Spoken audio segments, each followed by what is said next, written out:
Citizens get rights for live, freedom of speech. But same way so, we need for know big responsibilities. You never blame government for the small thing. You for know your rights as a citizen. Never blame government for the small thing. You for know your rights as a citizen. You get school. Fambul Kushe and welcome to Good Citizen Television and Radio FM 20.0.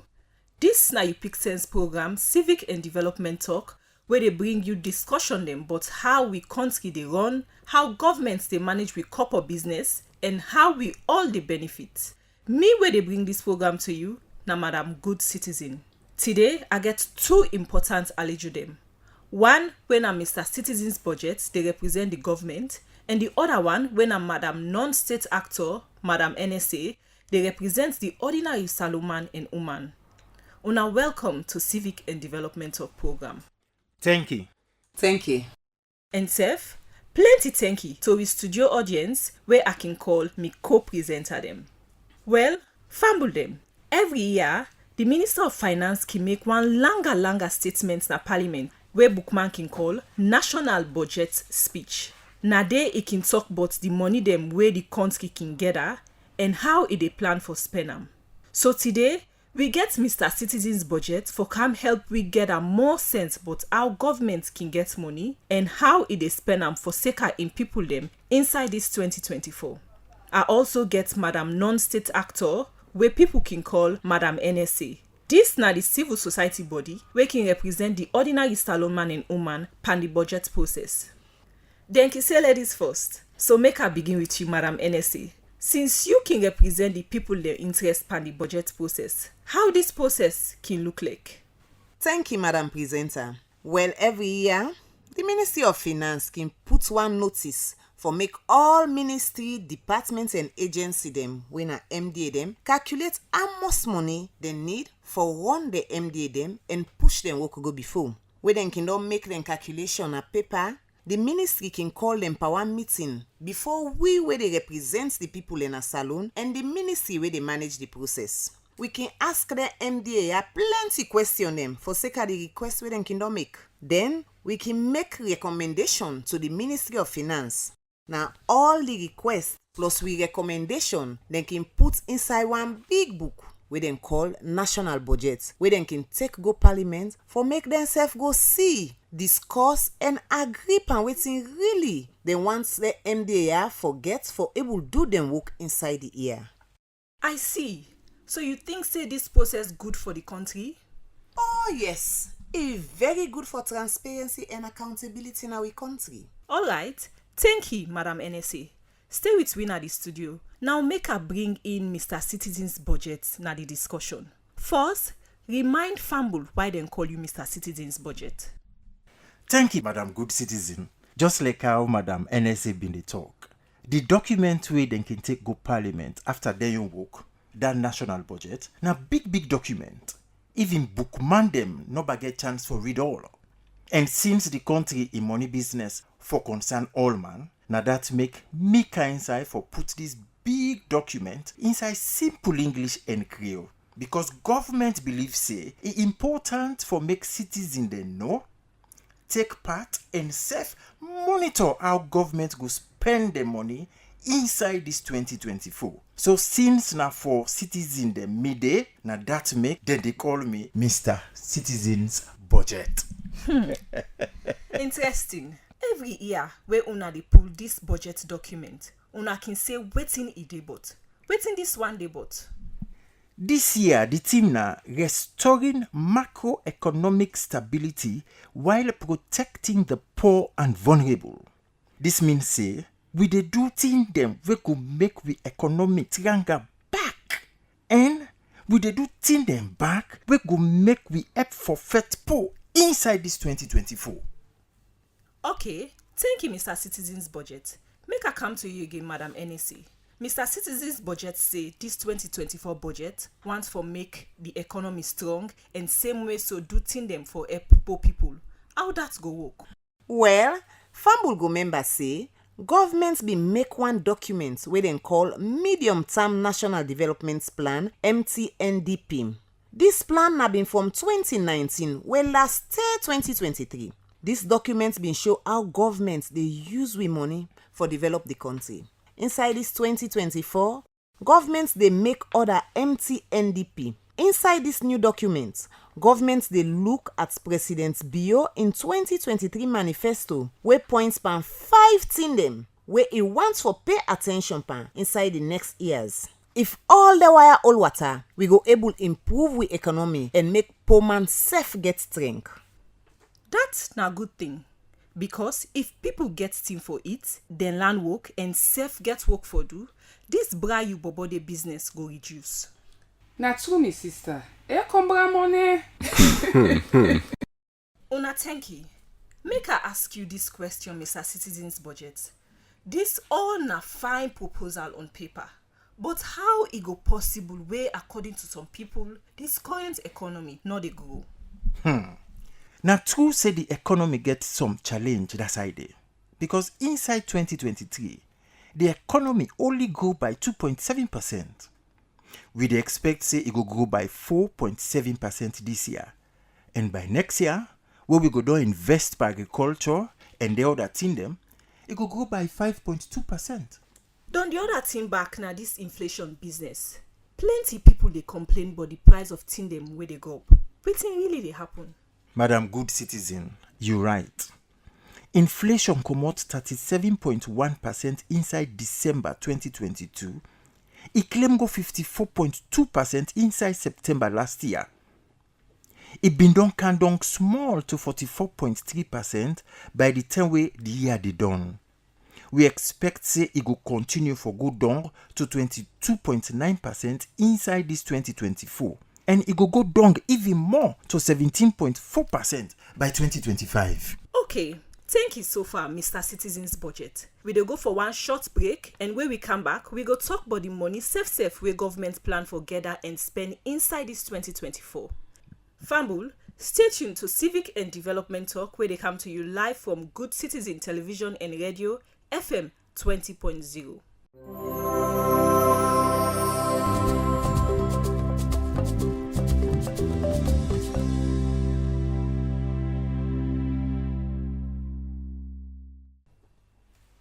Welcome back. Thank you for watching and listening to Civic and Development Talk, where they come to you live from Good Citizen Television and Radio 20.0. Now, Mr. Citizens Budget, wetin na the money where government plan for collect inside this 2024?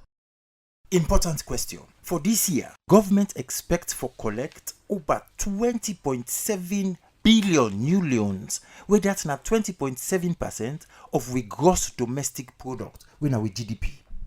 That's na boku money. How we expect for get a den kind plenty money? The money really boku. But make I tell you something. Over 14.9 billion new loans na domestic revenue we get them from. That's na money when we self they collect inside the country. But some 2.7 billion loans, new loans on now they talk, they come out from program grants when na money where we padi then they give we for support program then we government can they do inside we country. And 3.1 billion and more new loans they come out from project grants where that's na money then where would they get from we padi them for sake a specific projects them where government they undertake with them. You mean we able fund 14.9 billion new locally for support this budget? Which area then so we they pull the money and almost? Madam Good Citizen. Yes, madam. Not true.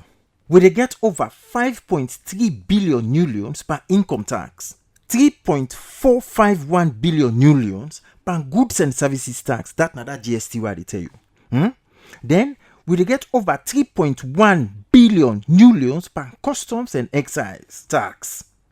We they get 1.338 billion new loans per the treasury single account revenue. And the other side them, like how you see them on the picture so. Okay, make we hear it from Madam NSA.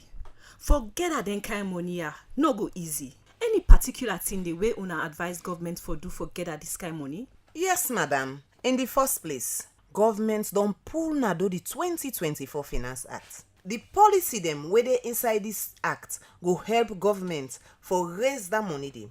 Same way so, dem fend boku other side dem for get that money for broaden the tax base. That means say government don get plenty other side dem for get that money through tax. Okay, Fambul, this na Civic and Development Talk where they come to you live from Good Citizen Television and Radio, FM 20.0. Me where they bring this discussion to you, me na Madam Good Citizen. Now, Mr. Citizen's budget, so how much government plan for spend and pan waiting so? Government dey plan for spend 23.5 billion new leons, wey dat na about 23.3% of we GDP. Alright, but waiting people want know, now waiting una they spend all this copper. Madam NSA, now una been dede. Tell me more. Yes, madam, na we been did. Well, Fambul for no say, na two side government dey spend money. The one side na recurrent expenditure. That na thing dem wey dem can spend money pan regularly year in, year out. Thing dem like salary, office material, interest payments pan loan the way government self can take. Then kind thing dem dey no more. Na in dey carry most of the money. Recurrent expenditure this year na 16.5 billion new leons. The other side na capital expenditure, wey na money wey government dey spend for make road, give water and light to people dem, even build school and hospital dem. That amount dey na about 7.1 billion leons. Okay, make I come back to you, Mr. Citizen's budget. You able tell Fambul quick one, usai and usai dem money they go, and whose sector then they get them money? Yes, madam, you say quick one. Na interest payment per we loan them, elections and democracy business, energy subsidy, National Revenue Authority, transfer them to other agency them, grants to tertiary institutions, transfers to local council and other thing them as you dey see inside this photo.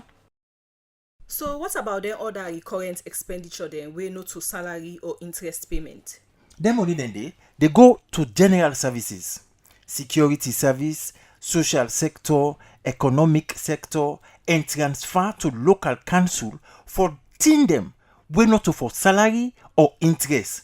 Okay, Madam NSA, what about this capital budget where you be the talk about? Well, like I don say already, this year, na 7.1 billion leons government is spend for finance projects them. I been not talk about them already. Out of this, foreign loan and grants they amount to 4.3 billion new leons, and domestic capital expenditure na about 2.8 billion new leons.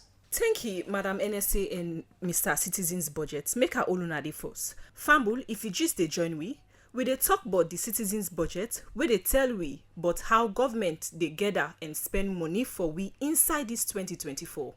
This na Civic and Development Talk, and me where they bring the program to you, me na Madam Good Citizen. We dey go for one short break. Where we come back, we go get some question them from we studio audience and self open the phone line.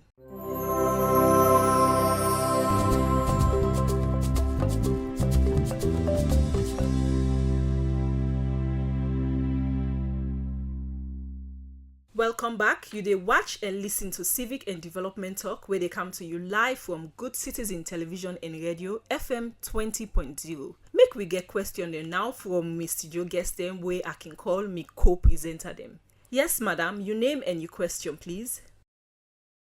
Thank you. I want tell you guess the boku thank you for the education. Waiting they worry me na that boku pa the money where we hear but na pa salary it dey go. Our government plan for manage the wage bill this year. Mr. Citizen's budget. This is an important question. Government don't develop a medium-term wage bill management strategy for reform and strengthen the payroll management in the country. Government don't make the Wages and Compensation Commission functional. And we don't put workforce planning for improved controls by recruitment business. Okay, that's now for wages and salary. Waiting else? Well, government same way get for the justify why and how it is spent the recurrent and domestic expenditure money improve on how they manage the public debt and put in place sound monetary and exchange rate policies. Alright, make we get other question from other studio audience. Yes, sir. You name and you question, please. Me, make I not like you una. The free quality education don't really help me and my family. Where I don't hear you say now, government don't get another game changer where free education no dey pan. So wetin are the development thing then now where government get for spend money pan paying this year? Good question. Fine question. Government get for still spend 20% of with discretionary expenditure per education. When about 15.1 billion new loans pan the education sector. No more. That not dey pan the 1.4 billion new loans where dem don budget for pay salary for 39,700 teacher them. And other 488 million new loans are they talk about. Where that na for pay the lecturer them. Tinky, make her go to we listen at them where they listen live na radio as them don they call now with 011-222-3334 line. Hello, sir. You name and waiting at your question. Yes, me na Francis. I dey call from Allentown. Now the well body side me want talk about.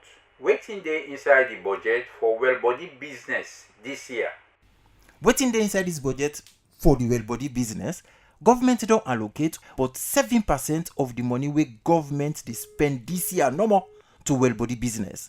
That include 754 million new loans for pay 16,898 well body workman then no more.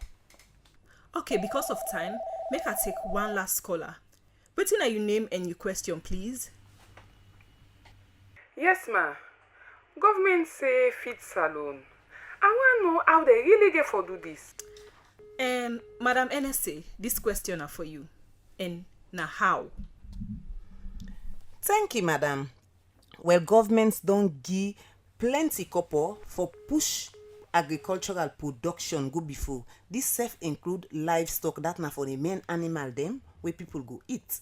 And governments don't give money same way so for do agriculture research for push agriculture again go before. And government don't transfer money to cancel them for agriculture business. And governments don't give money again for provide seed and fertilizer and other thing them for farmer them all na for push agriculture business go before. Alright, well, I think say now this no more time permits we for talk but inside this edition of Civic and Development Talk. I want for tell una plenty thank you where una fend them for come na studio. Mr. Citizen's Budget and Madam Non-State Actor where people can call Madam NSA. I also want for tell we studio audience them and una self will listen to we live na radio and ask question plenty thank you. I want to apologize to the one them way be want ask question but not get chance. Till we meet next time, me na Madam Good Citizen, they say tata.